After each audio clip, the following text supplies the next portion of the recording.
যে সঁচাকৈ এই অঞ্চলৰ ৰাইজৰ কাৰণে খুবেই এটা ভাল এটা কাম মই দিব পাৰিছোঁ বুলি মই নিজে অনুভৱ কৰিছোঁ।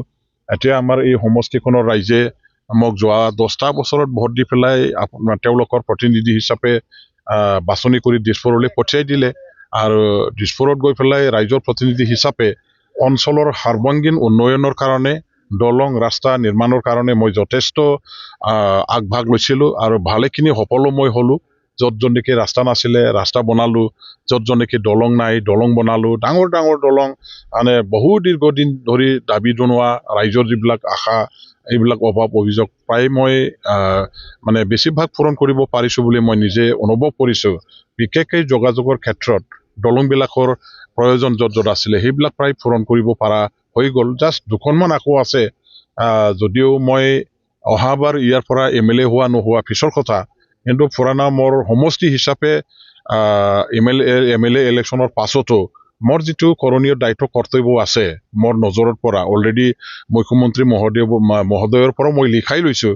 এই দুখন দলং আমাৰ পখৰাগ্ৰাম কলেজৰ পৰা কটপাৰালৈকে যোৱা সেইটো দলং এটা আছে। আকৌ আমাৰ কি কয় দৰাহাটী তাতো এটা দৰাহাটী খালঝাৰ সংযোগী এই দুখন দলং আছে। সেইটো মই MLA ইলেকশ্যনৰ পাছত যিকোনো প্ৰকাৰে সহায় কৰিম ইয়াৰ চেংচনটো আনিবৰ কাৰণে।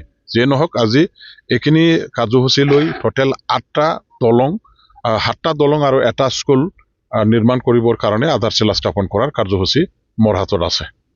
চাওক, আজি RIDFৰ আণ্ডাৰত এখেতে চিতলা আৰু কাশীবাৰীৰ মাজত ডাবৰিগাঁও আৰু কাশীবাৰীৰ মাজত এটা আধাৰশিলা কৰিলে। প্ৰথমতে এখেতে কালঝাৰ আৰু গুৱাবাৰী আৰু বাহাদুৰপাৰা এইটো আধাৰশিলা কৰিলে, ইয়াত দ্বিতীয়টো আধাৰশিলা।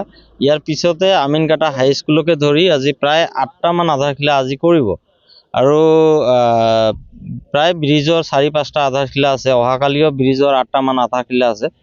গতিকে এই চেগতে মই ফকীৰাগ্ৰামবাসী ৰাইজ তথা আমাৰ ফকীৰাগ্ৰাম অঞ্চলৰ পৰা মই এটাই ধন্যবাদ দিব খুজিছোঁ যে এই যে ডাবৰিগাঁও আৰু কাশীবাৰীৰ মাজত যিটো দলং, এই দলংটো হোৱাৰ লগে লগে ফকীৰাগ্ৰাম আৰু চিতিলাৰ মাজত আমাৰ যিটো যাতায়াত ব্যৱস্থা এইটো যথেষ্ট পৰিমাণে উন্নত হ'ব আৰু আমাৰ ফকীৰাগ্ৰামটো চিতলাৰ যিটো সংযোগ এইটো বহুতখিনি মানে ৰাস্তাটো কমি যাব। মানে আমাৰ ফকীৰাগ্ৰামৰ পৰা ডাইৰেক্ট আমি ডাবৰিগাঁও হৈ চিতলা ওলাব পাৰিম আৰু ইয়াৰ পৰা প্ৰায় 4-5 কিলোমিটাৰ ৰাস্তা আমাৰ কম হৈ যাব দূৰত্ব।